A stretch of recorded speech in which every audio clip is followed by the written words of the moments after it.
Hello everyone and welcome back to Shadowman Stories.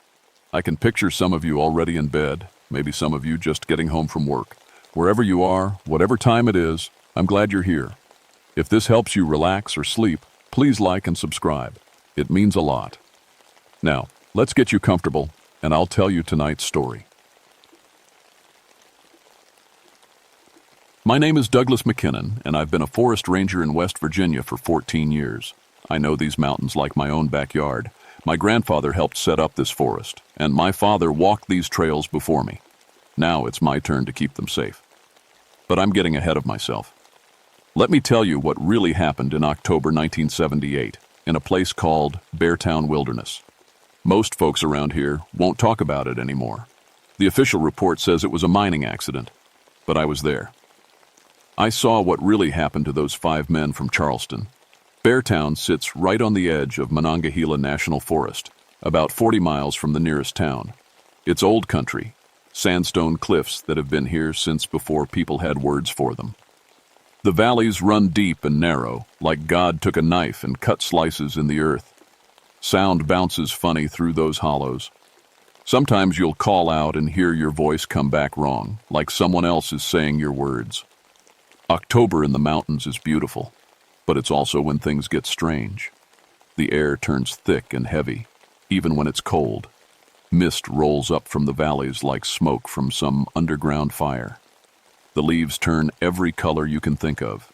Then they die and fall, leaving the trees looking like skeleton hands reaching up to the sky. I was living in a little cabin about 10 miles from the main ranger station with my wife Sarah and our 2 boys. Sarah taught at the local school, and the boys were 8 and 10. Old enough to help with chores, but young enough to still believe their dad could fix anything that went wrong. That particular October had been odd from the start. The animals were acting up. Bears were moving early, heading for their winter dens weeks before they should. Birds were flying in circles, like they couldn't figure out which way was south. Even my old dog Rex Jubrius, who'd been with me on hundreds of patrols, started refusing to go into certain parts of the forest. I should have paid more attention to what the animals were telling me. The call came in on a Tuesday morning. 5 hunters from Charleston had been camping near the old mining area for 3 days. They were supposed to check in with their families Monday night, but nobody had heard from them. Their wives were getting worried. These weren't city boys playing weekend warrior. I knew 3 of them personally, Jim Crawford, Bob Martinez, and Dave Wilson. They'd been hunting these mountains for 20 years. They knew how to take care of themselves in the woods. If they were missing, something was seriously wrong. I packed my gear and headed out in my truck. The October air was sharp and clean, the kind that makes you feel alive just breathing it. But as I got closer to Beartown, something felt off. The forest was too quiet. No bird calls, no squirrel chatter, nothing. Just the sound of my engine and the crunch of leaves under my tires. When I found their camp, my blood went cold. Their truck was still running. The doors were wide open, like they'd all jumped out at the same time and just walked away. The engine was warm, so it hadn't been sitting long. But there was no sign of the men anywhere. I called out their names. My voice echoed through the trees, coming back to me strange and hollow. No answer. Their gear was scattered around the campsite, but not like there'd been a fight. More like they'd just dropped everything and left. Half-eaten plates of food sat on a makeshift table. A pot of coffee was still warming over the fire. Jim's rifle was leaning against a tree, loaded and ready. I've seen bear attacks. I've seen people get lost and panic. I've seen all kinds of things go wrong in the woods. But this was different. This felt wrong in a way I couldn't put my finger on. Shaman. That's when I noticed the smell. It wasn't rot or death. It was the opposite. It smelled like nothing. Like emptiness itself had a smell. Have you ever been in a room where someone died? Weeks later, after they cleaned everything up? It's not that there's a bad smell. It's that there's no smell at all. The air feels hollow. That's what I smelled at that campsite. Nothing. And somehow, nothing was worse than anything. I radioed back to the station and called for backup. Jake Morrison, the local volunteer fire chief, said he'd bring a search team out in the morning, but I couldn't wait. These men were out there somewhere, and night was coming fast. I decided to follow the only trail leading away from the camp. It headed deeper into Beartown toward the old coal mining area that had been abandoned since the 1950s. The path was clear enough. Broken branches, footprints in the soft earth, 5 sets walking together. But the deeper I went, the stranger things got. The footprints started changing. At first they looked normal, 5 men walking in a group. Then, after about a mile, they started looking different. The steps were too even, too perfect, like someone was trying really hard to walk like a human being. My compass started acting up around sunset. The needle would spin in circles, then point to what I knew was the wrong direction. My watch stopped working completely. When I tapped it, the hands just sat there like they were stuck in time. The forest got quieter the further I went. No insects, no wind in the leaves, nothing. Just my footsteps and my breathing. Even my breathing sounded wrong, too loud in the silence. That's when I found the first piece of clothing. It was hanging from a tree branch about 8 feet off the ground. A red hunting jacket, spread out like someone had carefully arranged it there. It belonged to Dave Wilson. I recognized the patch on the shoulder from his old Army unit. But Dave was a big man, over 6 feet tall and solid. There was no way he could have gotten that jacket off and hung it up there without a ladder. And when, "Hi, would he want to?" I called out again. "Dave! Jim! Can you hear me?" The only answer was my own voice, bouncing back from the cliffs. But it sounded different somehow. Emptier. I found the second piece of clothing 100 yards later. Jim's boots, sitting side by side on a fallen log like he'd just taken them off to rest his feet. They were still warm inside. That's when I started running. I found Bob's shirt hanging from another tree, then Jim's pants draped over a rock like someone had laid them out to dry. Each piece of clothing was placed carefully, deliberately, like someone was leaving a trail. But a trail to what? The footprints kept going, 5 sets, all perfectly spaced, but now they looked wrong in a different way. The impressions were too light, like whoever was making them barely weighed anything at all. I followed them to a clearing I'd never seen before, even after 14 years of walking these woods. In the middle of the clearing was an old mining shaft, one that shouldn't have been there. I knew every mine entrance in this area, and this one wasn't on any map. That's where I found Dave Wilson. He was standing with his back to me, perfectly still, wearing only his underwear. His arms hung at his sides like a scarecrow. He didn't move when I called his name. "Dave!" I shouted. "Dave, are you okay?" He turned around slowly, like his body was fighting him every step of the way. And that's when I saw his face. It was Dave's face, no question. Same beard, same scar over his left eye from a hunting accident 10 years back. But his eyes were wrong. They looked right through me like I wasn't there, like nothing was there. "Dave, what happened? Where are the others?" He opened his mouth to speak, and no sound came out. Not because he couldn't talk, but because there was nothing inside him to make the sound. I could see right through his mouth into no thing, just empty space where his throat should have been. Then he smiled. It was Dave's smile, but wrong. Like someone who had never smiled before was trying to copy what they'd seen other people do. I backed away slowly, my hand moving to the gun on my belt. "Dave, I'm going to get you help, okay? Just stay right there." He nodded, still smiling that empty smile. Then he turned and walked toward the mine shaft. Not like he was running away, but like he had somewhere important to be. I followed him to the edge of the shaft and looked down. It was deep, so deep I couldn't see the bottom. But I could hear something down there. Voices, talking quietly. They sounded like Jim and Bob and the other 2 hunters. They sounded like they were having a normal conversation about normal things, but the voices were too perfect, too even, like someone playing a recording of what people should sound like. Dave stepped to the edge of the shaft and looked back at me one more time. He opened his mouth again, and this time a voice came out, but it wasn't his voice. It was mine. "Never believed emptiness could walk and talk like a man," he said, using my own words from a conversation I'd had with Sarah just that morning. Then he stepped into the shaft and fell. I heard him hit the bottom with a sound like dropping an empty can. The voices stopped. I should have left right then. I should have run back to my truck and driven straight to town and never looked back. But those voices I'd heard, they were my friends. Even if something was wrong with Dave, the others might still be okay. They might need help. So I did the stupidest thing I've ever done in my life. I got out my rope and started down into that mine shaft. The walls were old, carved out by hand tools decades ago. They were covered in a kind of slime that wasn't quite wet and wasn't quite dry. It felt like touching a dead fish. About 20 feet down, I found the first body. It was Bob Martinez, sitting against the wall like he was taking a rest. His eyes were open, and he was smiling, but the smile was too wide. And I shined my flashlight on him. I could see right through him. He was like a balloon, with all the air let out, but still holding the shape. "Bob?" I whispered. He turned his head toward me, still smiling. "Douglas," he said in my voice. "How's Sarah? How are the boys?" I nearly lost my grip on the rope. Those were the exact words I'd used when I saw Bob at the general store last week. "Bob, what happened to you?" "Nothing happened," he said, still using my voice. "I'm fine. We're all fine."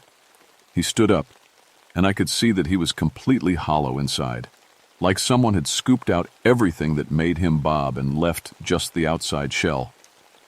I kept climbing down because I was too scared to think straight. At the bottom of the shaft, I found the other 3 hunters. They were all sitting around a cold campfire that wasn't really there, having a conversation in voices that belonged to other people. Jim was using Bob's wife's voice to talk about the weather. The 2 hunters I didn't know well were speaking in the voices of my own children. "Dad," one of them said in my 8-year-old son's voice, "when are you coming home?" "Dad," the other one said in my 10-year-old's voice, "are you scared?" I was more than scared. I was terrified in a way I'd never been before. But I couldn't move. I just stood there watching these empty shells of men pretend to be human. That's when I understood what had happened to them.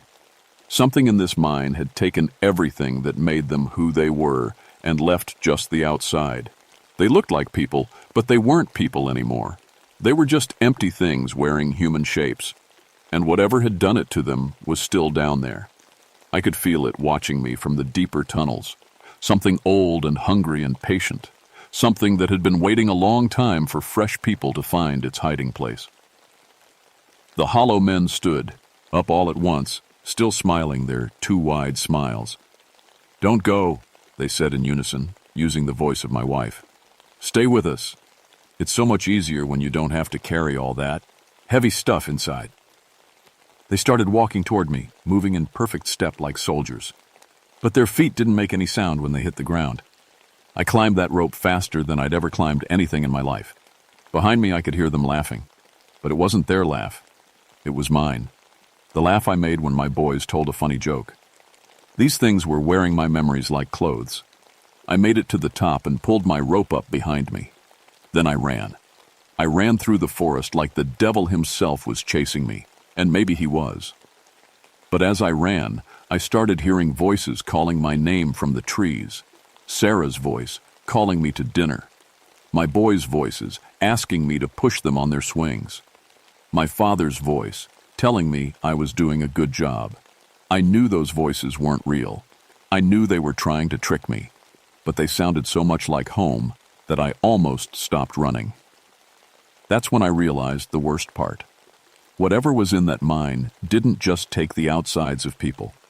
It took their memories too. Everything they had ever said, everyone they had ever loved, every word they had ever spoken. It was all down there now, being used like bait to catch more fish. And now it had my friends' voices. Soon, it would probably have mine too. I made it back to my truck just as the sun came up. My hands were shaking so bad I could barely get the key in the ignition. But I managed to start it up and drive toward town. I was halfway there when I saw something in my rearview mirror that made my blood freeze. 5 men were walking down the road behind me wearing hunting clothes. They looked exactly like Jim and Bob and Dave and the other 2 hunters. They were walking in perfect step and they were gaining on my truck even though I was going 40 miles an hour. They were following me home. I drove straight to the fire station instead of going home. If the Yaz. These things were following me. I wasn't going to lead them to my family. Jake Morrison was there with his volunteer crew, getting ready to head out for the search. When I told him what I'd seen, he looked at me like I'd lost my mind. "Douglas, you look like hell," he said. "When's the last time you slept?" I tried to explain about the empty men and the mine shaft and the voices, but I could see in his eyes that he thought I was having some kind of breakdown. Can't say I blamed him.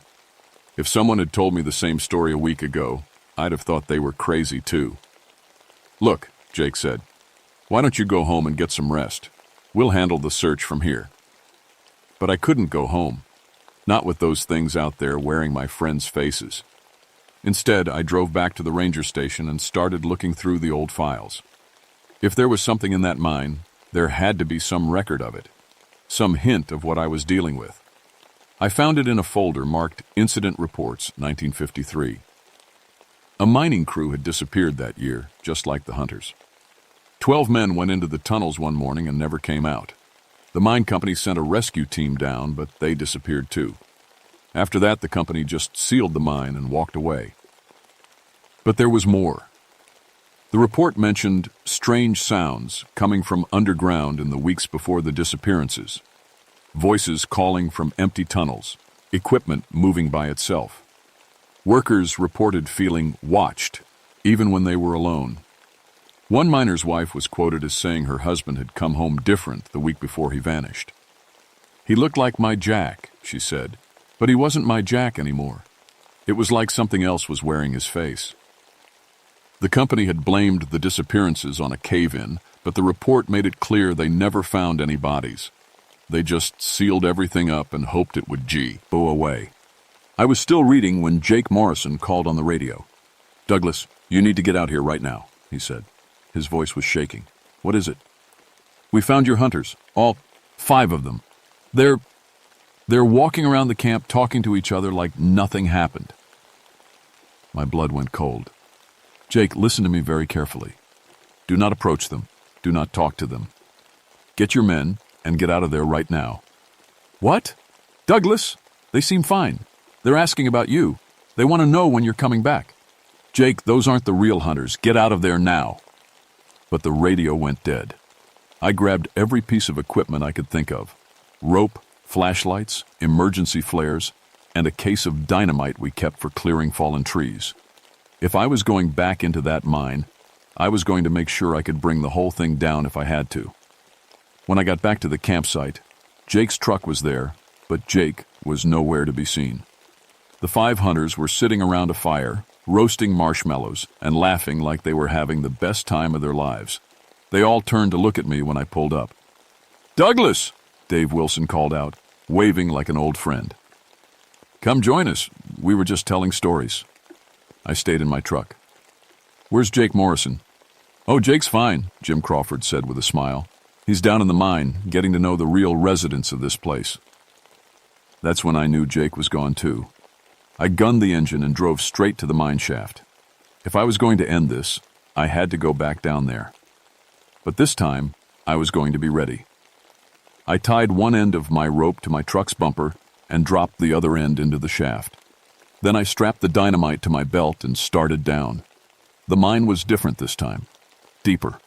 The tunnels seemed to stretch on forever, branching off in directions that shouldn't have been possible. And everywhere I looked, I could see them. Hollow people, dozens of them. Some were recent. I recognized Jake Morrison and his volunteer crew. Others were older, wearios, wearing clothes from decades past. They were all standing perfectly still, staring at nothing with empty eyes. At the center of it all was something I can't really describe. It wasn't a person or an animal or anything with a shape I recognized. It was more like a hole in the world, a place where something should have been but wasn't, and it was hungry. I could feel its hunger like a cold wind blowing through my bones. "Welcome," it said in every voice I'd ever heard. My mother's voice, my father's voice, my wife's voice, my children's voices. "You don't have to carry all that weight anymore. Let me help you." It was offering to take away everything that hurt. Every worry, every fear, every responsibility. All I had to do was let go, and I could be empty too. peaceful, free. For a moment I was tempted. God help me, I actually considered it. But then I thought about Sarah and the boys waiting at home for me to come back. I thought about my grandfather who had trusted me to protect these mountains. I thought about all the people who might come here after me, looking for help. Instead of letting go, I pulled the pins on every stick of dynamite I had. You can't have them, I said, and you can't have me. The hollow people all turned toward me at once, their faces shifting and changing like water. For just a second, I saw my friends as they really were, scared and confused and trapped somewhere deep inside those empty shells. Then I ran. I made it to my rope and started climbing just as the first explosions went off. The mine shaft filled with dust and smoke and the sound of tons of rock coming down. Below me I could hear something screaming, not with a voice, but with pure rage and hunger. I pulled myself out of the shaft just as the whole hillside collapsed. The entrance to the mine disappeared under a pile of rubble that would take a dozen men with heavy equipment. X to clear. When the dust settled, the forest was quiet again. Really quiet this time. Not the wrong kind of quiet I'd been hearing all week, but the normal quiet of a place where nothing was hunting. The official report listed it as a mining accident. Carbon monoxide poisoning, they said. Tragic, but these things happen when people go exploring old mines. I never corrected them. I spent 3 weeks in the hospital with burns and smoke inhalation. Sarah and the boys visited every day, and gradually the world started feeling normal again. I could hear birds singing. My compass worked properly. My watch kept time. But I was different after that. I couldn't shake the feeling that what I'd buried in Beartown wasn't really gone, just sleeping, waiting for someone to dig deep enough to wake it up again. I made it my mission to keep that from happening. Every time a mining company applied for permits in the area, I found reasons to deny them. Environmental concerns, endangered species, unstable geology. I used every excuse in the book. Some folks thought I'd become a tree hugger. Others figured I was just getting old and paranoid. I let them think what they wanted, because I knew the truth. There are things in these mountains that are older than the trees, older than the rocks themselves. Things that see humans as nothing more than containers to be emptied and worn like masks. The Appalachians have always been home to hungry spirits. The Cherokee knew this. The first European settlers learned it the hard way. Most people today have forgotten, but the mountains remember. I kept Jake Morrison's volunteer fire department running, training new crews every year. I made sure every ranger in the area knew which parts of the forest to avoid and when. I taught my sons to read the signs, when the animals go quiet, when the air smells like nothing, when your compass starts spinning in circles. Most importantly, I made sure everyone understood the golden rule of mountain safety. If something in the woods feels wrong, it probably is. Trust your instincts, and don't go looking for trouble, because sometimes trouble finds you anyway.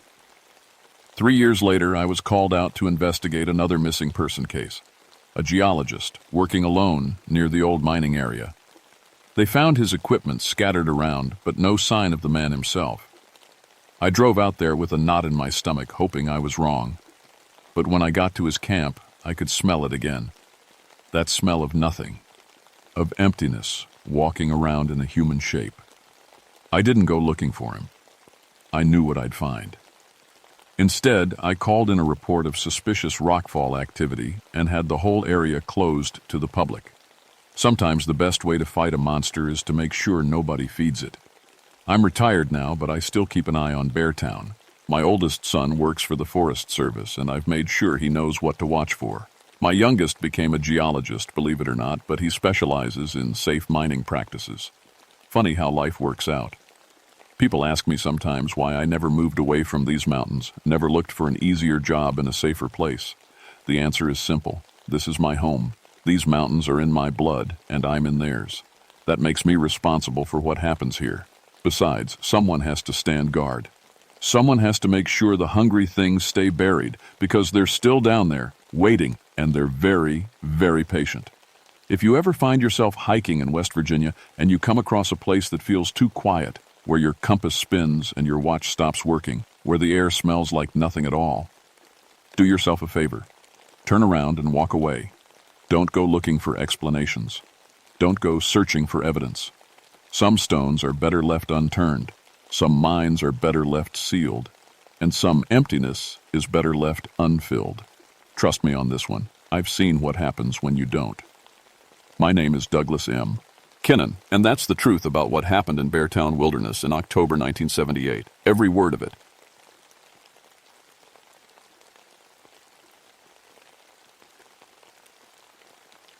My name is Victor Ashworth, and I've been a park ranger for 18 years. I've pulled more dead bodies out of caves than I care to count. But what happened on Devil's Backbone Ridge in November of 1962 still keeps me awake at night. I was 42 then, old enough to know better, but young enough to think I could handle anything these mountains threw at me. The Korean War had given me a limp and a scar across my left cheek. Losing my wife Sarah 3 years before had given me something worse, a need to keep busy with the most dangerous jobs the Park Service had to offer. My twin daughters, Mary and Beth, were living with their grandmother in town, 8 years old and still asking when Daddy was coming home for good. I told myself the work was important. Someone had to go into the caves when hikers got lost or hurt. Someone had to know every inch of these mountains. But the truth was, I couldn't stand being in our empty house. Devil's Backbone Ridge got its name for good reason. The limestone cliffs jutted up like the spine of some buried giant, full of caves that twisted down into the earth like a maze. The Cherokee had stories about that place, said the bones of the dead called to the living there. Old wives' tales, I thought. I'd never been one for ghost stories. It was a Tuesday morning when the call came in. 4 college professors from the university had gone missing. They were studying old Cherokee burial sites up on the ridge. Their names were Dr. Robert Hayes, Dr. Margaret Foster, and 2 graduate students, Tommy Chen and Lisa Parker. They'd been due back 3 days ago. The November air was sharp enough to cut. The trees were bare, their black branches reaching up like skeleton fingers. Fog rolled up from the valleys below, thick as soup. When I got to their campsite around noon, the silence hit me first. No birds, no squirrels chattering. Even the wind seemed to hold its breath. Their camp was still there, but something was wrong with it. The tents were arranged in a perfect circle around their fire pit. Their equipment was laid out in neat lines. Too neat, like someone had taken time to organize everything just so. But there were no people. I called out their names. My voice echoed off the cliff walls and died. The fog was getting thicker. I checked my compass. The needle spun in slow circles, never settling on north. My radio crackled with static. That's when I found the first bones. They were arranged in a pattern around the mouth of the main cave. Old bones, yellow with age. They formed a perfect circle, each bone exactly the same distance from the next. In the center sat a human skull, facing the cave entrance like it was watching for something to come out. I'd seen a lot of strange things in 18 years. Hikers did crazy stuff when they got lost and scared. But this felt different. The air around those bones seemed colder. The fog moved around them in slow spirals, like it was alive. I radioed for backup, but got nothing but static and a weird clicking sound that seemed to match the rhythm of my heartbeat. The nearest phone was 25 miles away, and it would be dark in a few hours. I had 2 choices: wait for morning or go into the caves alone. I should have waited. Any smart man would have hiked back to his truck and called for a full search team. But I kept thinking about those 4 people somewhere in the dark, maybe hurt, maybe dying. And there was something else. The way those bones were arranged bothered me more than I wanted to admit. I grabbed my flashlight, rope, and first aid kit. The cave mouth was about 6 feet wide, just big enough for a man to walk through without ducking. The walls were smooth limestone, worn by centuries of water. My footsteps echoed in the darkness ahead. The pass. Sage sloped downward for about 50 yards, then opened into a larger chamber. That's where I found Dr. Hayes. He was sitting against the far wall, his back straight, his arms at his sides. For a moment I thought he was just resting. Then my flashlight beam hit his face, and I saw the empty eye socket staring back at me. He'd been dead for days. But that wasn't the worst part. His skeleton was perfectly clean, not a scrap of flesh or clothing anywhere. And his bones were still connected, still in the right places. like someone had taken great care to preserve the way he sat. I'd seen bodies after bears got to them, after birds and insects did their work. It never looked like this. This was precise, deliberate. My hands shook as I checked for a pulse I knew I wouldn't find. His bones were cold as ice, but they felt solid, real. No smell of decay, no flies, just clean white bone arranged like a man taking a rest. That's when I heard the clicking. It came from deeper in the cave, a sound like tree branches tapping together in the wind. But there was no wind down here. The sound had a rhythm to it. Click, click, pause, click, click, pause. Like fingers drumming on a table. I called out for the others. "Dr. Foster? Tommy? Lisa, can you hear me?" The clicking stopped.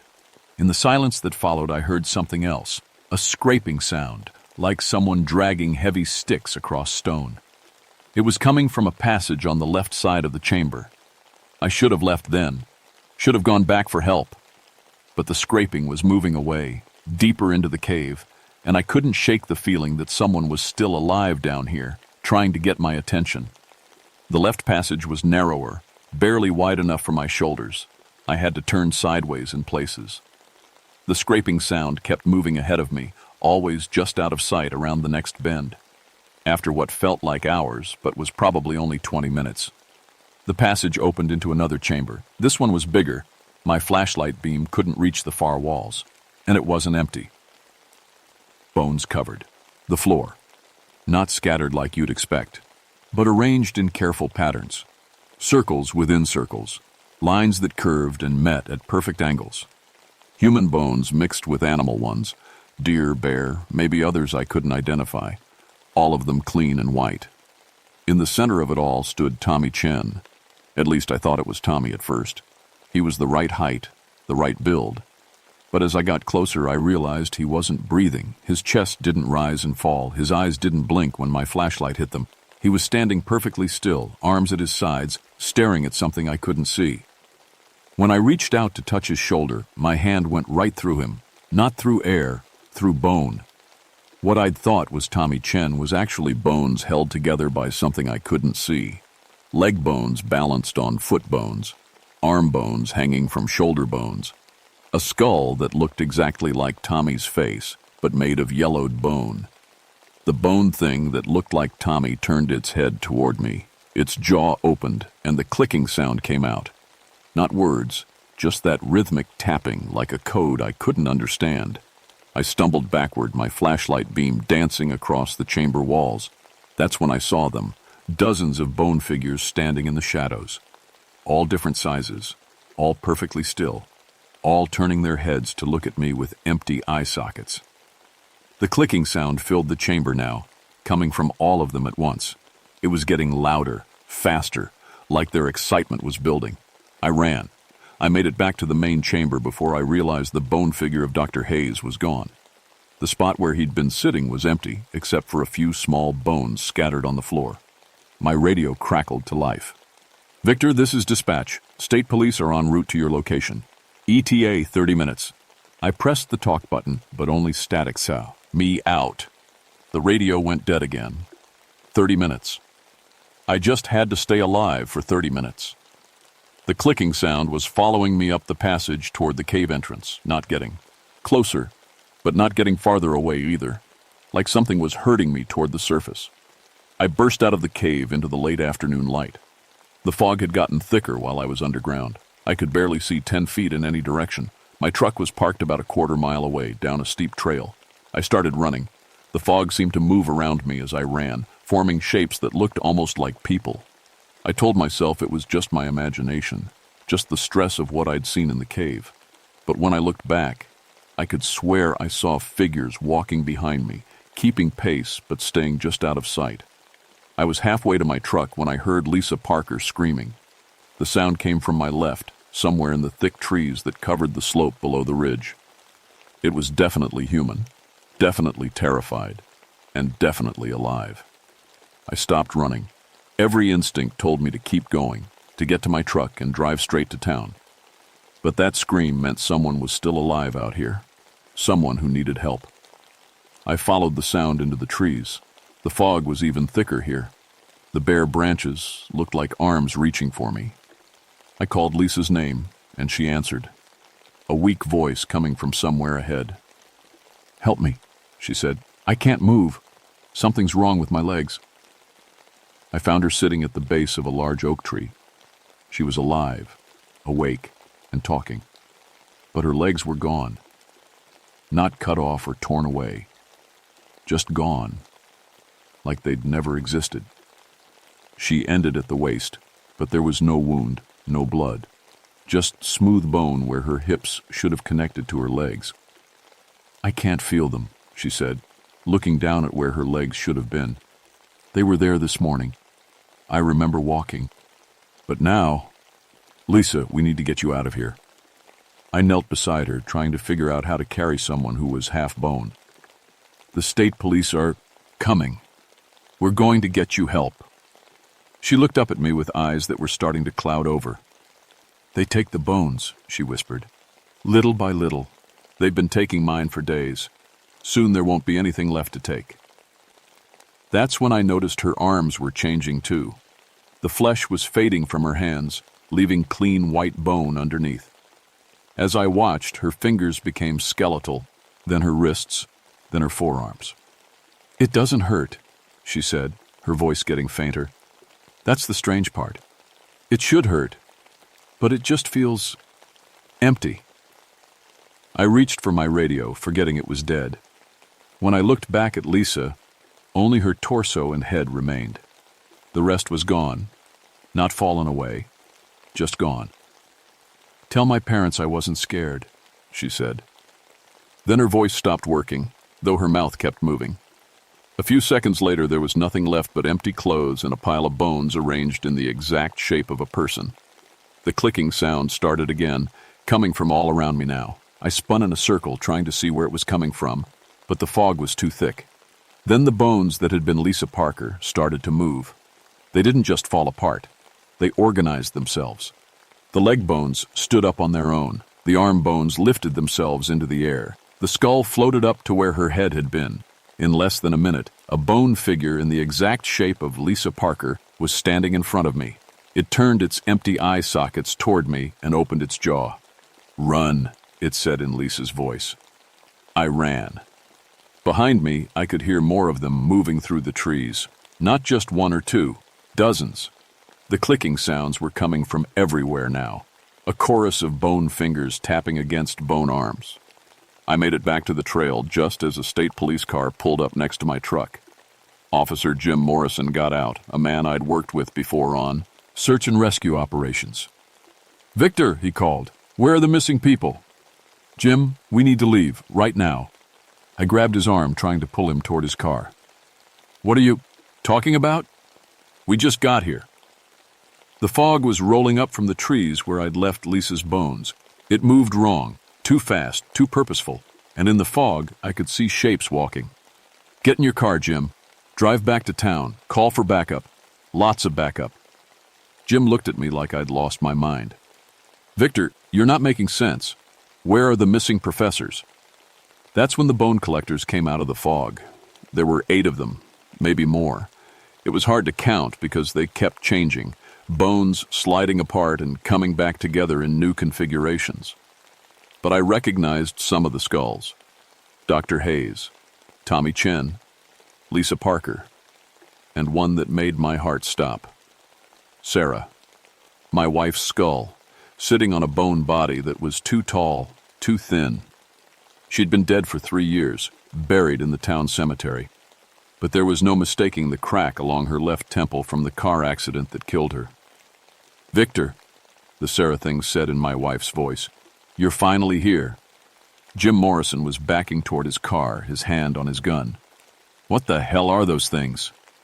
"They collect bones," I said, not taking my eyes off the Sarah thing. "They've been doing it for a long time." The bone collectors spread out in a line, blocking our path to the vehicles. They moved without making a sound, their feet not quite touching the ground.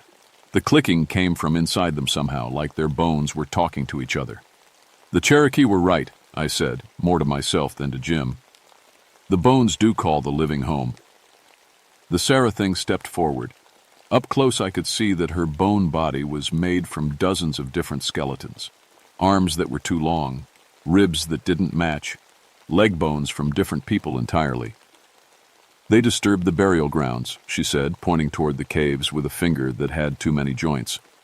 The collectors had to gather what was scattered. Sarah, is it really you? I am what remains. Her jaw moved, but the voice seemed to come from everywhere at once. The part that wouldn't stay buried. Jim fired his gun. The bullet passed right through the Sarah thing's ribcage without slowing down. She didn't even flinch. Run, I told Jim. He ran. The bone collectors let him go. They were focused on me now, all of them stepping closer. The Sarah thing reached out with one impossibly long arm. Come with us, Victor. Stop running from death. Stop running from me. You're not Sarah, I said, backing toward the cliff edge. Sarah would never hurt anyone. Sarah is gone, the thing admitted. But her bones remember loving you. Her bones remember being lonely in the dark. Behind the Sarah thing, the other collectors were rearranging themselves, becoming bigger, more threatening. Dr. Hayes' skull was now sitting on top of a body made from bare bones. Tommy Chen's skeleton had grown extra arms. The professors, I said. They were just studying the burial sites. They didn't mean any harm. Intent doesn't matter, the Sarah thing said. Disturbing the dead calls us. We must gather what is scattered. We must keep the bones together. I was running out of cliff. Behind me was a 60-foot drop to the rocks below. In front of me were things made of dead people's bones, including my wife's. That's when I remembered something Tommy Crow Dog had told me years ago. He was Cherokee, an elder who sometimes helped with search and rescue in the backcountry. He'd warned me about Devil's Backbone, said there were old ways to deal with angry spirits. You have to return what was taken, I said, hoping I remembered right. The bone collectors stopped moving. The professors took artifacts from the burial caves, photos, maybe bones for study. If I return them, will you let the living alone? The Sarah thing tilted her skull, considering. The debt must be paid, but not with objects, with bones. Mine? One way or another. I looked at the drop behind me, then at the impossible creatures in front of me. Jim Morrison would bring back up, but not in time. And even if he did, bullets couldn't stop things that were already dead. I made my choice. I pulled the emergency dynamite from my belt, something every cave rescue ranger carried for clearing rock falls. The bone collectors didn't know what it was, but they sensed danger. They started moving toward me faster. This whole ridge is unstable limestone, I told the Sarah thing. One good explosion will bring down the whole cliff face, bury the caves, bury the burial grounds, bury you. You'll die too, she said. Maybe, but the dead will stay dead. I lit the fuse. 30 seconds.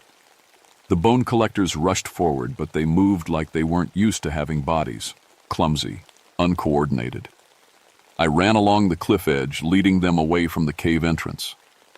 20 seconds. The Sarah thing was faster than the others. She caught up to me near the old Cherokee burial cave, her bone hands reaching for my throat. Up close, I could see that her skull wasn't just Sarah's. It was made from pieces of dozens of skulls, all fused together. 10 seconds. I'm sorry, Sarah, I said. I should have visited your grave more. I forgive you, the thing said in my wife's voice. But forgiveness doesn't change what must be done. 5 seconds. I threw the dynamite into the burial cave and dove behind a fallen tree. The explosion shook the whole mountain. The cliff face cracked like glass, then collapsed in on itself with a roar that could probably be heard in town. Tons of limestone crashed down, sealing the caves forever. When the dust settled, the bone collectors were gone. Not destroyed, just gone, like they'd never been there. The fog lifted. The normal sounds of the forest came back, wind in the trees, a hawk crying overhead. I made it down to the road just as Jim Morrison arrived with backup. 6 state police cars and an ambulance. They found me sitting on a rock, bleeding from a dozen cuts, probably in shock. "Where are the missing people?" the sheriff asked. "Dead," I said. "Cave-in during their excavation. The whole site is unstable." It wasn't exactly a lie. They were dead, and the site was definitely unstable now. The official report blamed the deaths on unauthorized excavation activities that destabilized the limestone cave system. Case closed. No need to mention bone collectors or Cherokee spirits or the fact that 3 of the bodies were never found. I put in for a transfer the next week, moved closer to town, closer to my daughters, started visiting Sarah's grave again, her real grave, where her real bones lay undisturbed. The county permanently closed Devil's Backbone Ridge to the public. Too dangerous, they said. Risk of further cave-ins. They were right about the danger, but it wasn't cave-ins they needed to worry about. Because sometimes, on foggy November nights, hikers in other parts of the park report seeing strange figures in the distance. Tall, thin shapes that move without making sound. And in the morning, park rangers sometimes find animal bones arranged in perfect circles around tree stumps or rock formations. The bone collectors are still out there, still gathering what is scattered, still protecting the places where the dead should rest in peace. I never go into caves anymore, and I tell my daughters, now grown with children of their own, to respect the old burial grounds. Some things are better left undisturbed. The Cherokee were right about Devil's Backbone. The bones do call the living home, but home isn't always a place you want to go.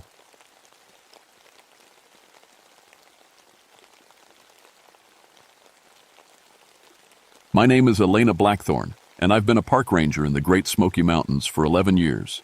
I thought I knew these woods better than my own backyard. I was wrong. It was March 1985 when everything changed. The weather had been weird all month. Warm one day, freezing the next. Fog would roll in thick as soup, then disappear like magic. Even the animals seemed jumpy.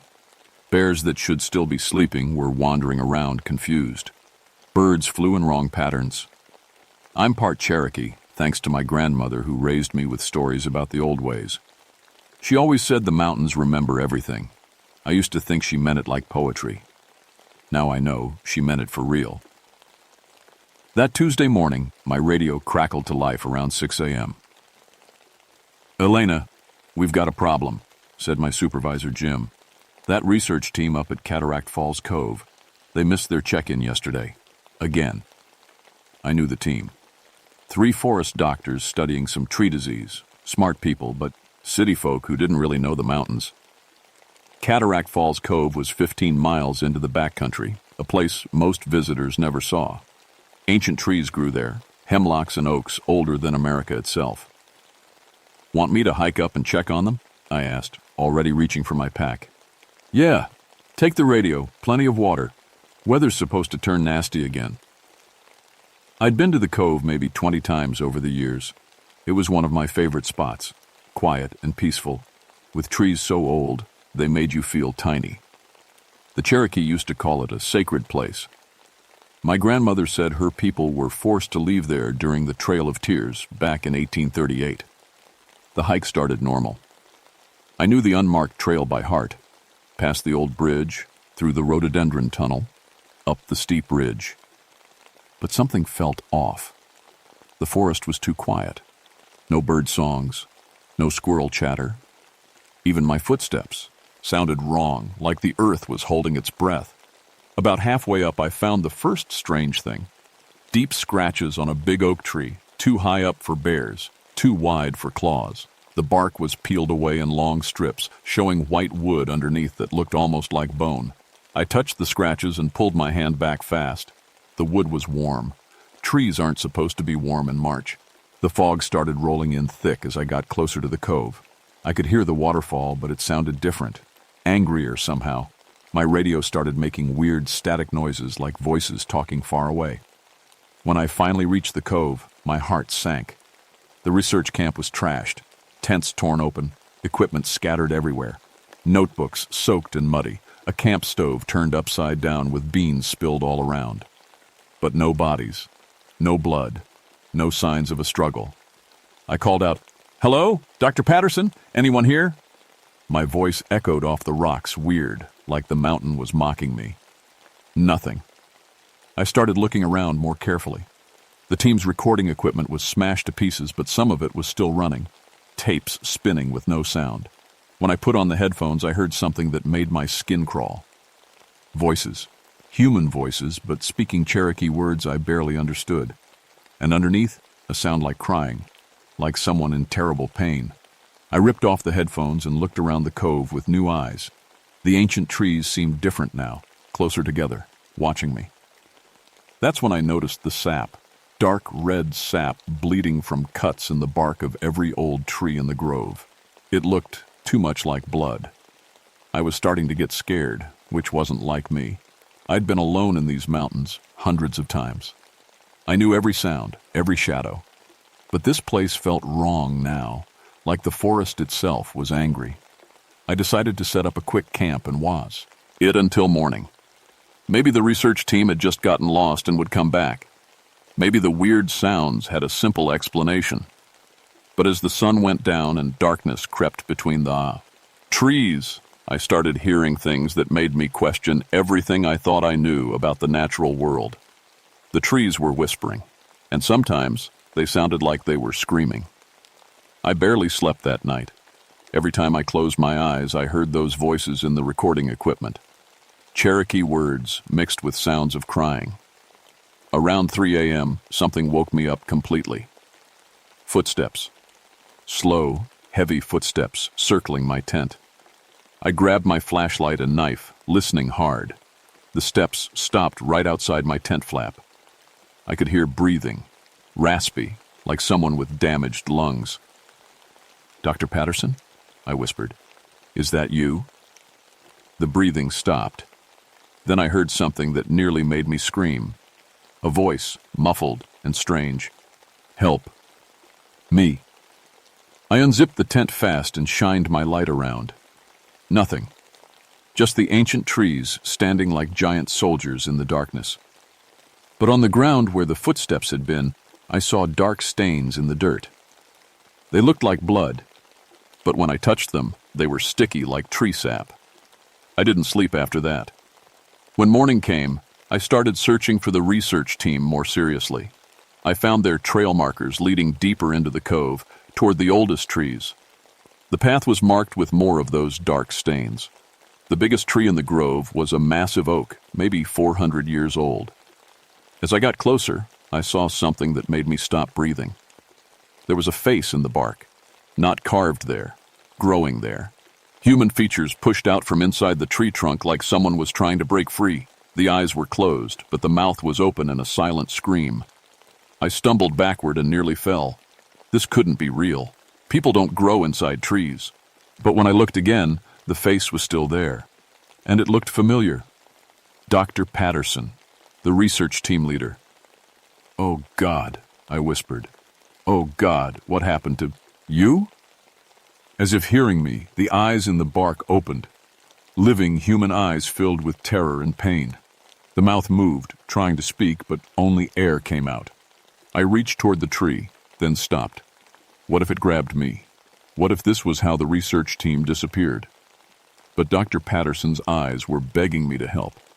I touched the bark around his face gently. It was warm and soft, more like skin than wood. His lips moved again, and this time I heard a whisper. "Run. It's alive." The whole grove. That's when I heard the other sounds, moaning, crying, coming from all the big trees around me. I looked closer at each ancient trunk and saw what I'd missed before. Faces, hands, body parts pressed against the inside of the bark like people trapped under ice. Some looked fresh, maybe the other researchers. But others looked old, weathered, like they'd been there for years, or decades. My grandmother's stories came flooding back. The Cherokee who were forced to leave this sacred place. The ones who died during the Trail of Tears. The ones who disappeared and were never found. The trees had taken them. All of them. And now they wanted me too. I heard a creaking sound and looked up. The branches above me were moving, even though there was no wind. They were reaching down like giant fingers trying to grab me. I ran. Behind me, the whole grove erupted in sound. Human voices screaming in Cherokee and English, the sound of wood cracking and groaning. And underneath it all, a low rumbling like the earth itself was angry. I made it maybe 50 yards before something caught my ankle. A root had broken through the ground and wrapped around my leg like a rope. I fell hard, cutting my hands on rocks. More roots burst from the dirt, reaching for me like snakes. I cut at them with my knife, but for every one I chopped, 2 more appeared. That's when I heard my grandmother's voice, clear as day. "Speak to them in the old language. They're hurting, child. They need to be heard." I stopped fighting the roots and started talking in what little Cherokee I remembered. Words for peace. Words for understanding. Words my grandmother had taught me for talking to the spirits of the forest. The roots loosened their grip. I pulled myself free and kept talking, backing away slowly. The trees stopped reaching for me, but I could still see the faces in their bark. Dozens of them now, all crying, all begging for help. I understood then what had happened. This grove wasn't just sacred to the Cherokee. It was their final resting place. When soldiers forced them from their homes in 1838, some had hidden here and died rather than leave. The ancient trees had absorbed their bodies, keeping their spirits trapped for almost 150 years. And now the research team had disturbed their rest, cutting into the bark, taking samples. The grove was protecting itself the only way it knew how, by adding the intruders to its collection. But it wasn't evil. It was in pain, holding on to the trauma of genocide, unable to let go. I backed away until I was at the edge of the cove, then turned and ran for my life. Behind me, the screaming got louder, more desperate. The trees wanted me to stay, to help them, to join them. I ran all the way back to the ranger station and told Jim everything. He didn't believe me, of course. He thought I'd hit my head or had altitude sickness. But when the official search team went up to look for the researchers, they found the same destroyed camp I'd seen. And when they brought in power tools to cut into the old oak tree, looking for evidence, the whole grove fought back. 3 search team members ended up in the hospital with broken bones from falling branches. The power tools wouldn't start. Compasses spun wildly. Radio equipment failed. They gave up the search after 2 days and declared the researchers lost in a hiking accident. But I knew better, and I knew I had to go back. 2 weeks later, I hiked back to Katara, Hot Falls Cove. Not because Jim ordered me to. He'd forbidden anyone from going up there until the weather stabilized. I went because the dreams wouldn't stop. Every night I heard Dr. Patterson calling for help. I saw the faces in the trees, begging me to free them. My grandmother appeared in the dreams too, telling me I had a responsibility to my people and to the forest. I brought different supplies this time. Tobacco for offerings, like my grandmother taught me, sage for cleansing, and the old songs she'd hummed when I was little, the ones that were supposed to help spirits find peace. The hike felt different now. The forest was watching me, but not with hostility. More like curiosity. Birds followed me from tree to tree. A red-tailed hawk circled overhead the whole way up. When I reached the cove, I gasped. The grove had changed completely. The ancient trees were bigger now, their trunks swollen like they'd been drinking extra water. Their branches hung lower, creating a green ceiling that blocked most of the sunlight. The air felt thick and electric like before a thunderstorm. And the faces in the bark were clearer now. Not just Dr. Patterson, but dozens of others. Men, women, children. Some in modern clothes, others in traditional Cherokee dress from the 1800s. All of them looking at me with hope. I walked slowly to the center of the grove, my hands up in a peaceful gesture. "I know you're hurt," I said in English first, then switched to the Cherokee words I remembered. "I know what was done to you was wrong." The trees rustled without any wind. The faces in the bark seemed to lean forward, listening. I pulled out the tobacco and scattered it around the base of the big oak where Dr. Patterson was trapped. "This is for your pain," I said, "for the wrong that was done here, for the people who were forced to leave their sacred place." A low humming sound started. D. Not threatening, but sad, like a lullaby made of grief. I lit the sage and let the smoke drift between the trees. Some of the faces in the bark closed their eyes, looking peaceful for the first time. Then I started singing. My grandmother's songs, the old ones about healing and letting go. My voice cracked at first. I wasn't sure I remembered the words right, but as I sang, other voices joined in. The spirits in the trees were singing with me. The song grew stronger, echoing off the rocks of the cove. It wasn't scary anymore.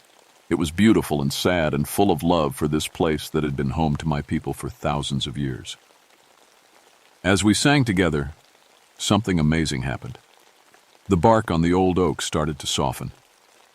Dr. Patterson's face pushed forward, his features becoming more distinct. "Thank you," he whispered. "We've been waiting so long." "I know," I said, "but it's time to let go now. Time to rest." "The others," he said. "The Cherokee. They've been holding us here to remember." I understood. The spirits of my ancestors hadn't been trapping the research team out of anger. They'd been keeping them to bear witness, to remember what happened in this place, to make sure the story of the Trail of Tears wasn't forgotten. But holding on to trauma for 150 years had driven them mad with grief. "I remember," I told them. "I'll make sure others remember too, but you don't have to carry this pain anymore." I kept singing, adding new words about peace and rest and forgiveness, about how the forest could be sacred without being a prison. The change was gradual, but incredible. Dr. Patterson's face began to sink back into the bark, but peacefully this time, like he was finally falling asleep. The other researchers appeared briefly in nearby trees, nodded to me, then faded away. The Cherokee faces took longer. Some were children who'd died far from home. Some were elders who'd fought the soldiers and lost. All of them had stories that needed to be told. I sang until my voice was raw, letting each spirit know they were seen and remembered and loved. As the sun set, the last of the faces faded from the bark. The trees settled back to their normal size. The oppressive feeling in the air lifted. But I wasn't alone. Standing at the edge of the grove was my grandmother. Not a ghost, not a dream, but somehow really there. She looked exactly like she had when I was 10 years old. "You did good, child," she said. "The ancestors are proud."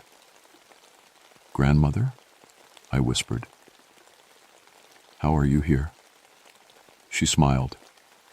"This place is thin between worlds. Always has been. That's why it was sacred. That's why they suffered so much when they were forced to leave." "Will they be okay now? The spirits?" "They'll rest." But Elena, her expression grew serious. "You've awakened something in yourself. The old gift. You can speak to the forest now, hear what it needs. That's a big responsibility."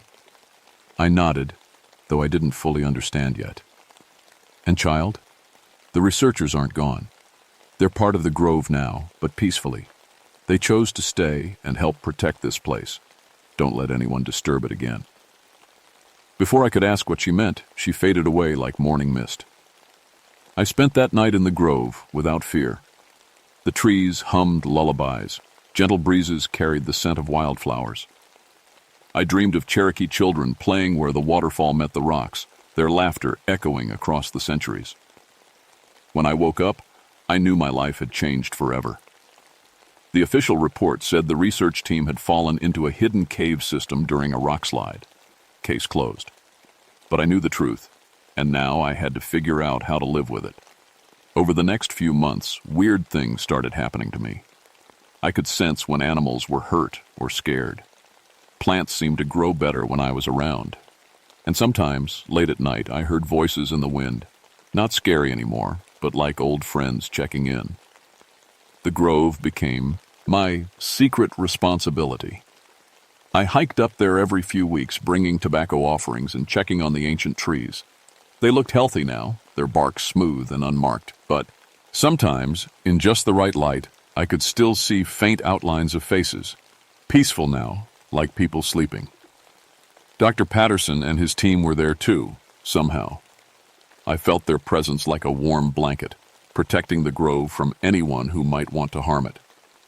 That protection got tested sooner than I expected. In July, a logging company tried to get permits to harvest diseased trees from the cove area. They claimed satellite photos showed trees with unusual growth patterns that might spread infection to the whole forest.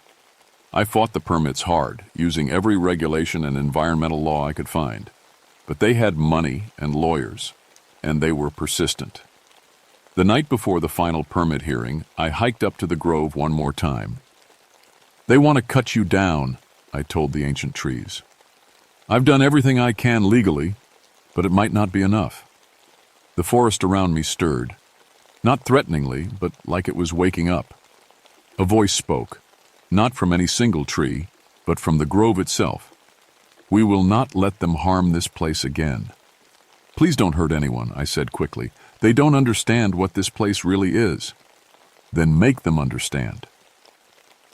The next morning, something extraordinary happened. Every piece of equipment the logging company brought to the mountains broke down. Chainsaws wouldn't start. Trucks got flat tires. Survey equipment malfunctioned. But that wasn't the weird part. The weird part was that 3 of the loggers claimed they saw people in the forest. Cherokee men and women in traditional dress standing between them and the trees. One logger, a guy named Mike who'd worked in forests all his life, came to me afterward. "There's something special about that grove, isn't there?" he said. "My grandfather was part Cherokee. He always said some places should be left alone." I convinced him to talk to his supervisor. Within a week, the logging company dropped their permit application and moved their operation to a different mountain. Word spread quickly among the local Cherokee community about what happened. Elders started visiting me, asking questions about the grove. Some brought their own tobacco offerings. Others brought traditional medicines to leave for the spirits. My supervisor, Jim, wasn't happy about all the attention. "That area is becoming some kind of shrine," he complained. "We're getting calls from reporters, anthropologists, ghost hunters. It's turning into a circus." "Maybe it should be protected officially," I suggested, "as a cultural site." "With what evidence? We can't prove anything happened there except a hiking accident." But Jim was wrong about the evidence. The Cherokee Oral History Project had started interviewing elders about family stories from the Trail of Tears. 3 different families had stories about ancestors who'd hidden in Cataract Falls Cove and were never seen again. The pieces fit together like a puzzle. The grove wasn't just sacred. It was a cemetery, a place where my people had made their last stand against removal, choosing to die free rather than live in exile. With that documentation, we got the grove designated as a protected cultural site. No logging, no development, no research without tribal approval. I became the official caretaker, which meant my weird experiences were now part of my job description. I led small groups of Cherokee families up to visit their ancestors. I taught traditional offerings and songs to people who'd lost touch with the old ways. And sometimes, on quiet evenings when the light was just right, visitors would see faces in the bark of the ancient trees. Not trapped anymore, but peaceful guardians watching over their sacred home. The research team was there too, incorporated into the grove's protective spirit. Dr. Patterson had been studying tree diseases, but now he was part of the forest's immune system, helping to keep the ancient grove healthy and strong. It wasn't the life I'd planned when I first became a park ranger, but it was the life my grandmother had prepared me for, even if I hadn't understood it at the time. The trees had taught me that some places hold memories too strong to forget, but with the right kind of care and respect, those memories can become blessings instead of curses. That was 40 years ago. I'm retired now, but I still visit the grove every month. My daughter Sarah has taken over as caretaker. She inherited the gift too, though it showed up differently for her. She can sense what the forest needs before problems start. The grove looks the same as it did in 1985. Ancient trees still standing strong, protecting their secrets. But the feeling there has changed completely. Instead of trapped grief, there's peace. Instead of anger, there's love.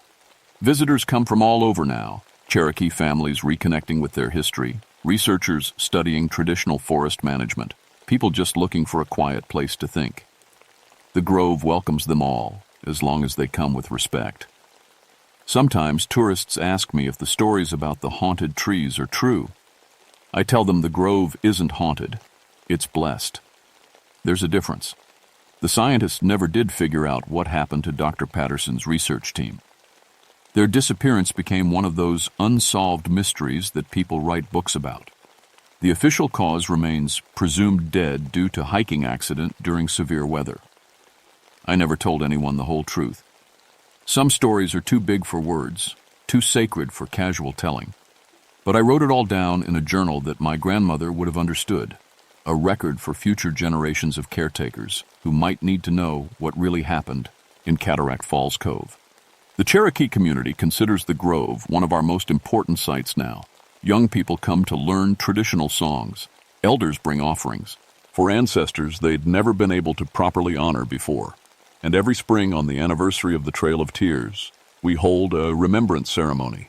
We sing the old songs, tell the old stories, and thank the spirits for keeping the memory alive when the rest of the world wanted to forget. The forest listens, the mountains remember, and the ancient trees stand guard over truths too important to lose. Last month, my granddaughter Maya asked if she could hike up to the Grove with me. She's only 12, but she's already showing signs of the gift, talking to houseplants, knowing when storms are coming, finding lost animals. "Will the trees talk to me too, Grandma?" she asked as we walked the familiar trail. "If you listen with your heart instead of just your ears," I told her. When we reached the Grove, Maya went straight to the big oak tree, the one that had held Dr. Patterson so long ago. She put her small hand on the bark and closed her eyes. "They're not scared anymore," she said after a moment. "They're like guardians now, watching over the mountain." I smiled. The gift was passing down as my grandmother had known it would. The Grove would always have protectors who understood its real nature. As we prepared to leave, Maya asked one more question. "Grandma, do you think the Cherokee people who stayed here were afraid when they died?" I thought about it carefully. "I think they were brave," I said finally. "They chose to stay with the land they loved, no matter what happened, and now they get to protect it forever." Maya nodded like that made perfect sense to her. Walking back down the mountain, I felt the familiar presence of my grandmother beside me. Not visible, but there all the same. The forest spirits were quiet and content. The ancient trees hummed their peaceful songs. The Grove had taught me that some wounds run too deep to heal completely, but they can transform into something beautiful if you tend them with enough love and patience. And sometimes, if you listen carefully to the wind in the mountains, you can still hear them, singing, the voices of all the people who refused to be forgotten, who chose to become part of the forest rather than leave it behind. The mountains remember everything. But now, instead of holding on to pain, they hold on to love. That's the real magic of Cataract Falls Cove. Not the supernatural things that happened there, but the way suffering was transformed into protection, trauma into blessing, loss into an eternal kind of homecoming. The screaming trees are silent now, but if you know how to listen, you can hear them singing lullabies to the mountain, keeping watch over all the sacred places that make these woods feel like home.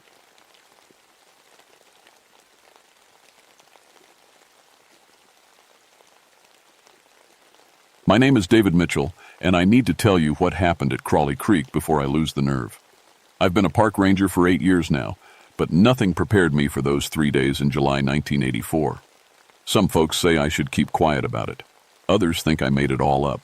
But the families deserve to know the truth about what took their people.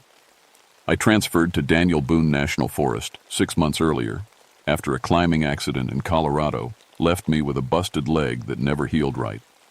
The limp wasn't too bad, but it ended my dreams of being a mountain rescue specialist. Kentucky seemed like a quiet place to finish out my career. My partner was Patricia Coleman. Everyone called her Patty. She grew up in these hills, knew every trail and creek by heart. Patty was the kind of person who could track a squirrel through a thunderstorm and tell you what it had for breakfast. She also knew stories about these woods that went back generations. "Don't pay attention to the old tales," she told me my first week. "But don't ignore them either, if you know what I mean." The trouble started on July 15th when the Brennan family didn't show up at their checkout time. Jake and Lisa Brennan had brought their 12-year-old twin daughters, Emma and Grace, for a week-long camping trip. They were supposed to leave that morning, but their campsite was still set up when another family arrived for the same spot. Patty and I hiked out to investigate, along with Tommy Ashford, a college kid working as a seasonal ranger for the summer. Tommy was 22 and full of confidence that city education gave him. He made jokes about backwoods superstitions and thought every problem had a logical solution. The Brennan campsite was in a remote section everyone called Crawley Creek, about 8 miles from the nearest road. Local folks avoided the area, though they could never give you a straight answer why. The map showed it as perfectly normal forest, but something about the place felt wrong. We found their camp just as they'd left it. 2 tents, perfectly set up. Food hanging in bear bags, untouched. Camp chairs arranged around a cold fire pit, but no sign of the family anywhere. Maybe they went for a hike and got lost, Tommy suggested, checking his watch. It's only been 12 hours past checkout. Patty was examining the ground around the tents. David, come look at this. 4 pairs of shoes sat lined up outside the tent flaps. 2 large pairs, 2 small ones, all of them still tied, like the family had just stepped out of them and vanished. Who takes off their shoes to go hiking? I asked. Nobody, Patty said quietly. Not in these woods. The trees around us were mostly oak and pine, thick enough to block out most of the afternoon sun. But something felt off about the shadows they cast. They seemed too dark, too deep. And though there was no wind, I could swear I heard the branches moving above us. Tommy was taking photos of everything with his camera, trying to be professional about it. We should call it in, get a search team out here. Yeah, I agreed, but my radio only produced static. That's weird. We should have coverage here. Patty was studying the tree line. David, how tall would you say those pines are over there? I followed her gaze to a stand of trees about 50 yards away. Maybe 60, 70 feet? That's what I thought this morning. But look again. I looked. The trees seemed taller somehow, like they'd grown since we'd been standing there. I blinked hard and looked again, but I couldn't shake the feeling that something was wrong with the proportions. We need to get Dr. Thornfield out here, Patty said suddenly. Who? Margaret Thornfield. She's an anthropologist from the Smithsonian. Been studying folklore in these parts. She knows things about this area that aren't in any official records. Tommy laughed. Come on, Patty. You don't seriously think some old stories are going to help us find a missing family? Patty's face went hard. Boy, you've been here 2 months. I've lived in these mountains my whole life. There are things in these woods that your college textbooks never told you about. That's when we heard it. A sound like crying coming from deep in the forest. High-pitched voices like children calling for help. Emma? Grace? I shouted. The crying stopped immediately. The silence that followed was so complete it hurt my ears. Tommy raised his camera to take another photo, but when he pressed the button, nothing happened. Battery's dead. That's impossible. I just changed it this morning. My radio crackled to life for just a moment. Help us. Please help us. Then static again. Did you hear that? I asked. Hear what? Tommy said. But Patty was already backing toward the trail. We're leaving.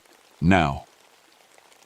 Dr. Margaret Thornfield arrived the next morning, a sharp-eyed woman in her late 40s who carried herself like someone used to being the smartest person in the room. She listened to our report without interruption, taking notes in a leather journal. How long have families been going missing in this area? She asked Patty. Officially? This is the first time in 20 years. Unofficially. Patty shrugged. Locals don't camp at Crawley Creek. Haven't for generations. Dr. Thornfield nodded like this confirmed something she already knew. I've been tracking similar disappearances across Appalachia for 2 decades. Always remote areas. Always entire families. Always the same strange details. What kind of details? I asked. She opened her journal to a page covered with newspaper clippings. Millbrook, 1887. Entire mining settlement vanished overnight. Rescuers found the town perfectly preserved but empty. Every building intact. Meals still on tables, but not a soul anywhere. What happened to them? According to the few surviving records, the miners had broken into underground caverns 2 weeks before the disappearance. They reported strange sounds, impossible shadows, and... She paused, looking at each of us. Children's voices calling from inside the mountain. Tommy scoffed. So what? You think the same thing that got some miners in 1887 took the Brennans? I think, Dr. Thornfield said carefully, that some things in these mountains are older and hungrier than we understand. We returned to the campsite that afternoon, but something had changed. The shoes were gone. In their place, 4 perfect circles of dead grass marked where they'd been sitting. Animals couldn't have done this, I said, kneeling to examine the ground. The dead patches were too precise, too evenly spaced. Patty was studying the trees again. They're taller. She was right. The pines that had been 60 feet yesterday now reached at least 80 feet into the sky. But that was impossible. Trees don't grow 20 feet overnight. There's a logical explanation, Tommy insisted, but his voice lacked its usual confidence. Dr. Thornfield was photographing everything, but when she checked her pictures, they showed only empty forest. That's the 3rd camera this week, she muttered. We split up to search a wider area. I took the north side of the camp, following what looked like an old deer trail. The woods were too quiet. No birds, no squirrels, no insects. Just the sound of my boots on dead leaves and my own breathing. That's when I saw them. Between the trees, maybe 100 yards away, stood 3 figures. At first glance, they looked like people, but something was wrong with their proportions. They were too tall, too thin. Their arms hung down past where their knees should be. I blinked, and they were closer. Now, only 50 yards away. Hey! I called out. Are you the Brennans? They didn't respond. They just stood there, perfectly still, watching me. I took a step forward and they moved backward, maintaining the same distance. But they didn't walk. They just shifted position, like someone had moved their picture frames. Patty! I yelled. Tommy! Over here! When I looked back, the figures were gone. My partners found me standing alone in the forest, shaking. What happened? Patty asked. I saw people. 3 of them. But they were wrong somehow. Dr. Thornfield was examining the ground where I'd seen the figures. No footprints. But look at this. She pointed to the base of a nearby oak tree. The bark was stripped away in long vertical scratches, like something with very large claws had been sharpening them. Bear? Tommy suggested hopefully. Bears don't scratch in patterns, Patty said.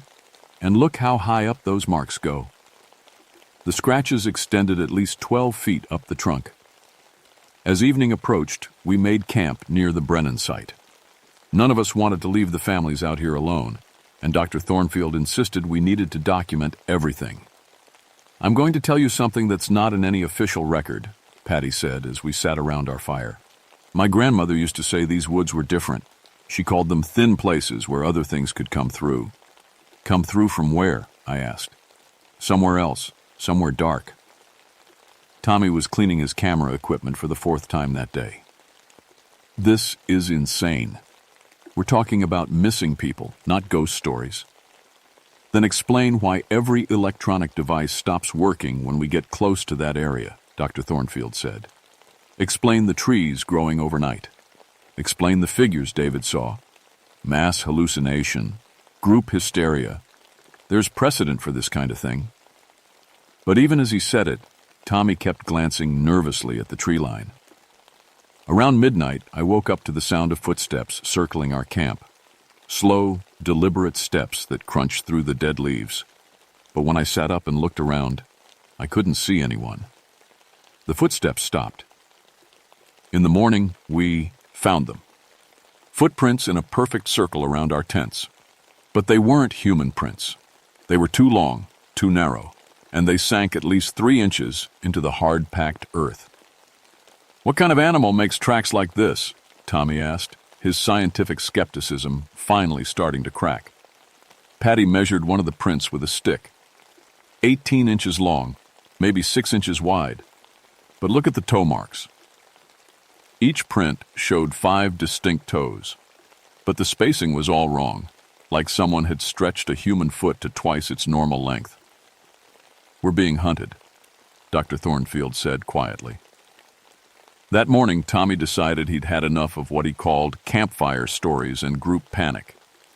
While Patty and I were examining more tracks, he slipped away to investigate the ruins of Old Millbrook on his own.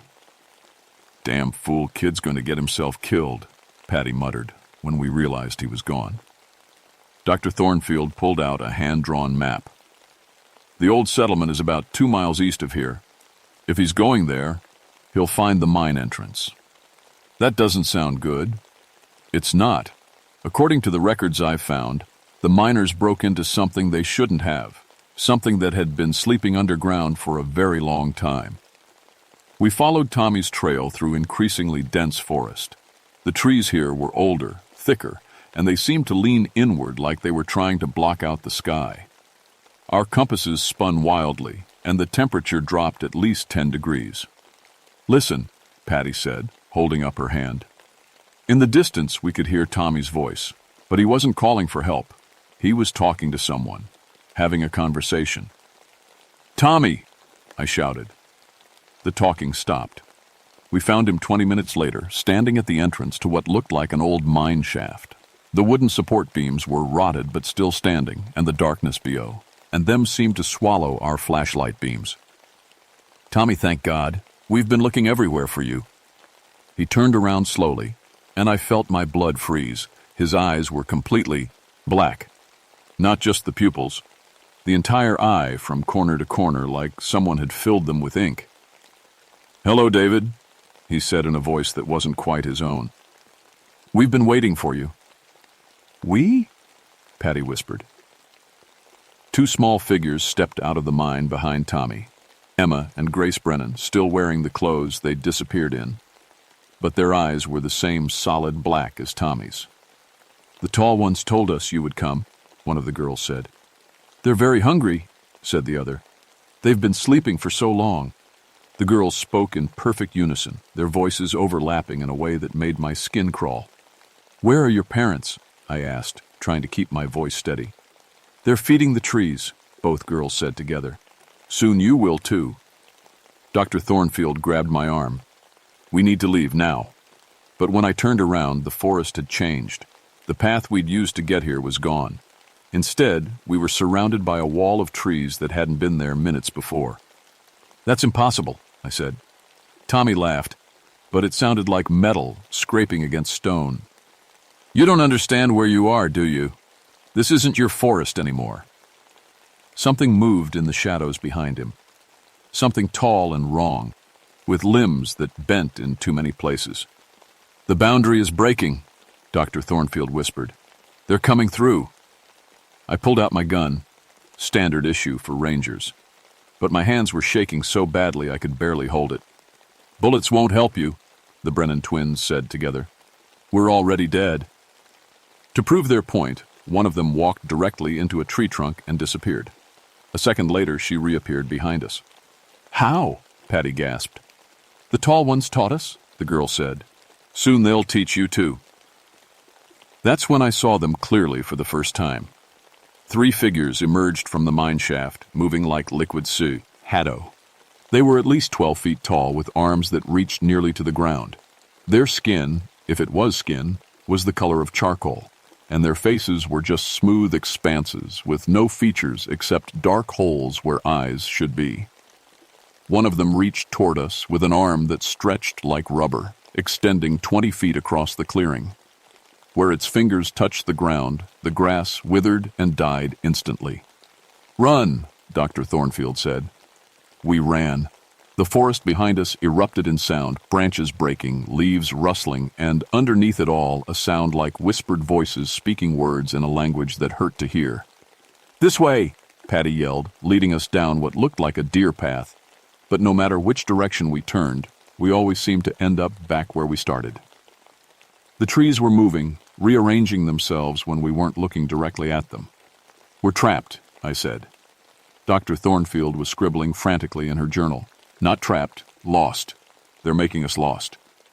What's the difference? Trapped means there's no way out. Lost means we can't find the way that's already there. One of the tall shadows appeared between the trees ahead of us, blocking our path. Up close, I could see it wasn't solid, more like smoke that had learned to hold a shape. Its eyeless face turned toward us, and I felt something cold and hungry pressing against my mind. Images flashed through my thoughts. The climbing accident that had ended my career, the disappointment on my wife's face when I told her we were moving to Kentucky, the growing distance between us that had led to our separation 2 months ago.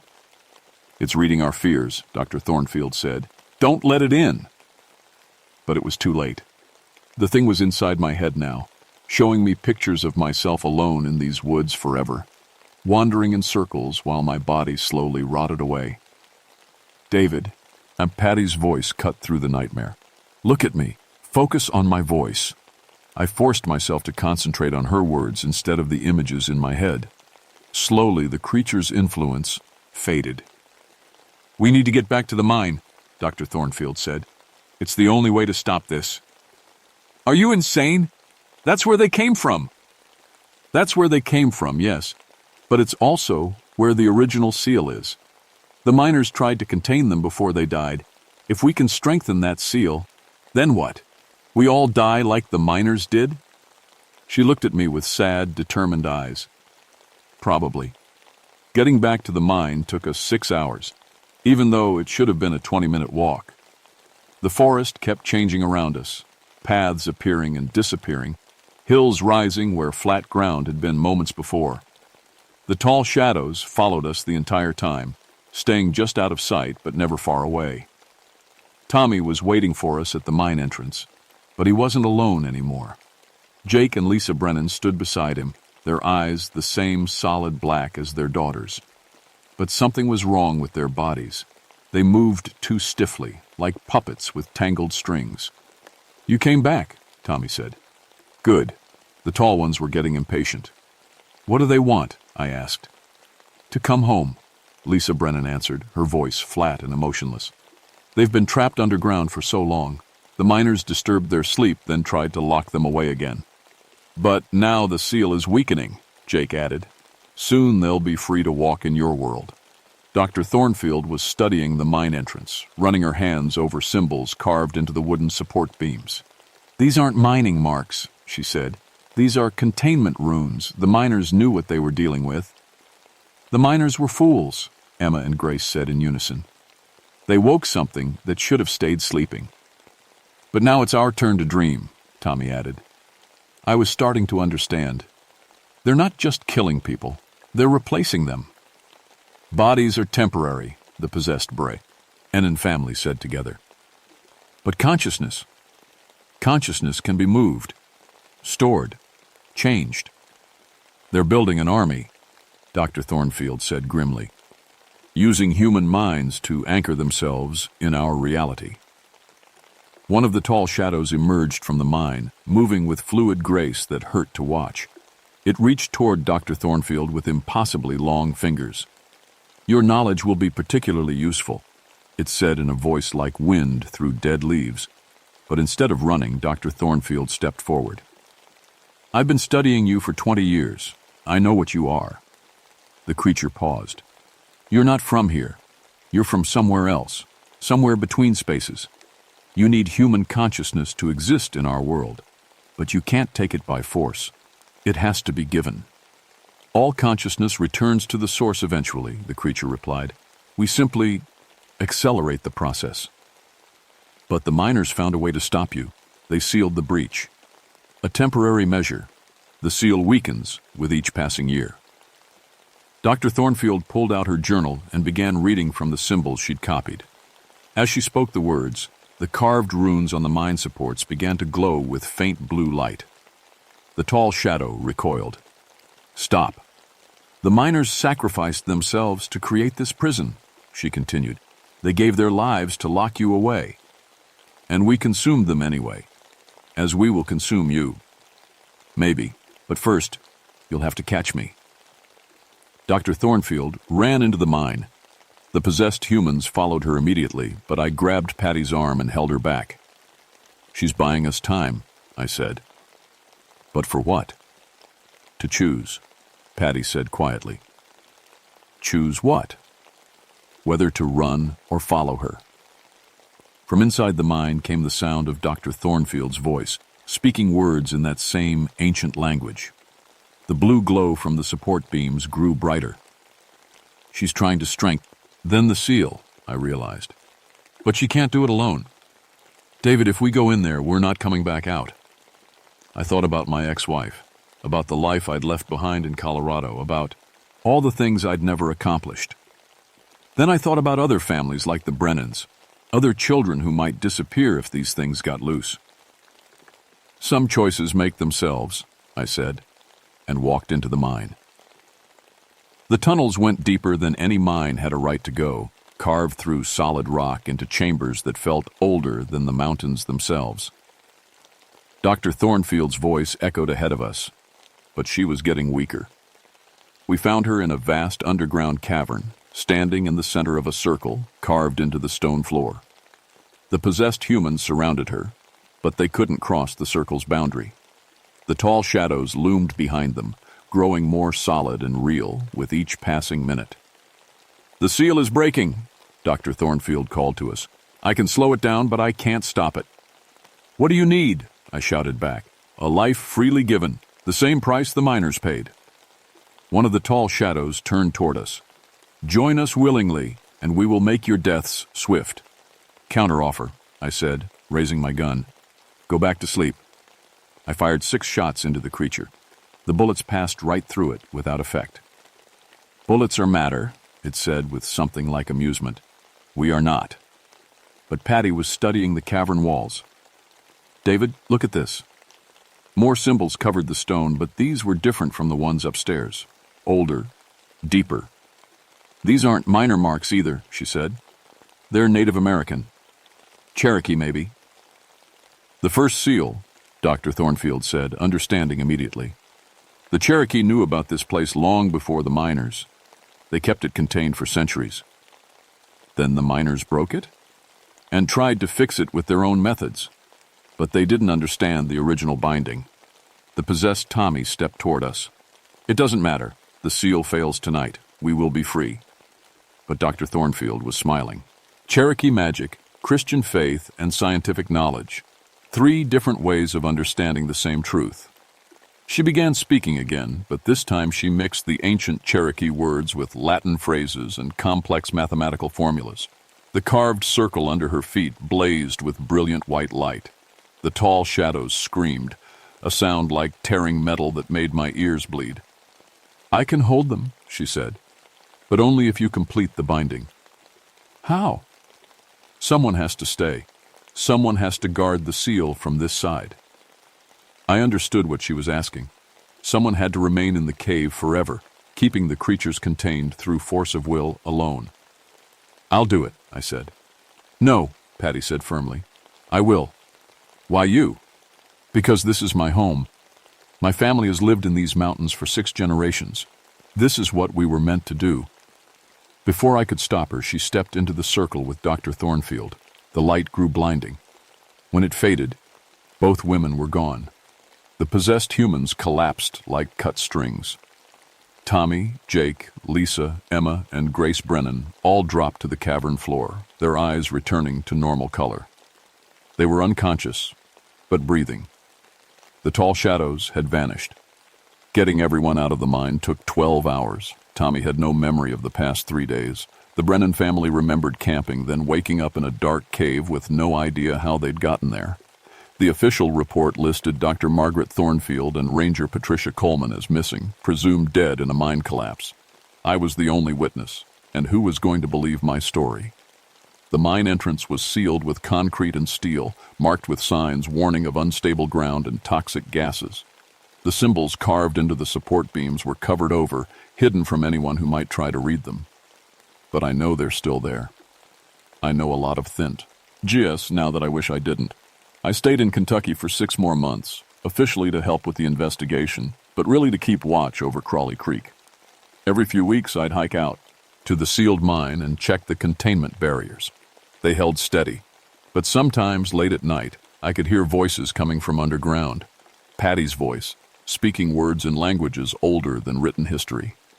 Dr. Thornfield's voice, reciting equations and formulas, both of them keeping the tall shadows locked away through pure determination. I finally requested a transfer in January. Told my supervisors that the area held too many bad memories. They approved it without question.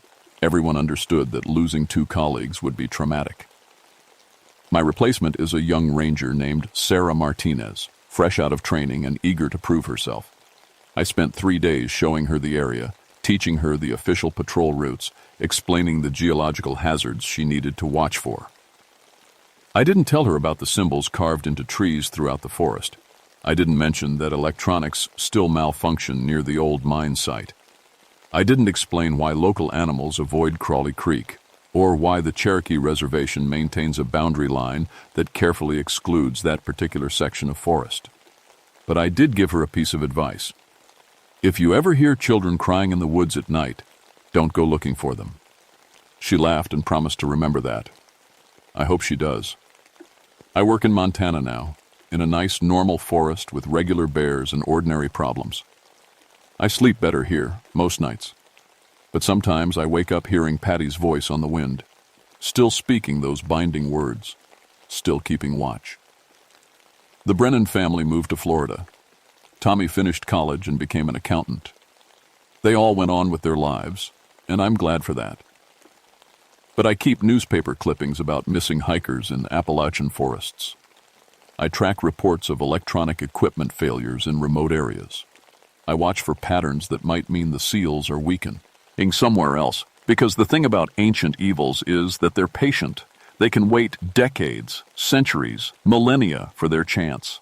And there are other thin places in the world, other spots where reality wears translucent. The tall shadows are still down there in that sealed mine, held back by 2 women who gave their lives to protect people they'd never meet. But seals can be broken, guards can grow tired. And if that day ever comes, someone needs to be ready. Someone needs to remember that there are things in this world older and hungrier than we can imagine, and that sometimes keeping them contained requires a price that heroes pay willingly. My name is David Mitchell, and this is what really happened at Crawley Creek. I hope you never have to learn the truth for yourself.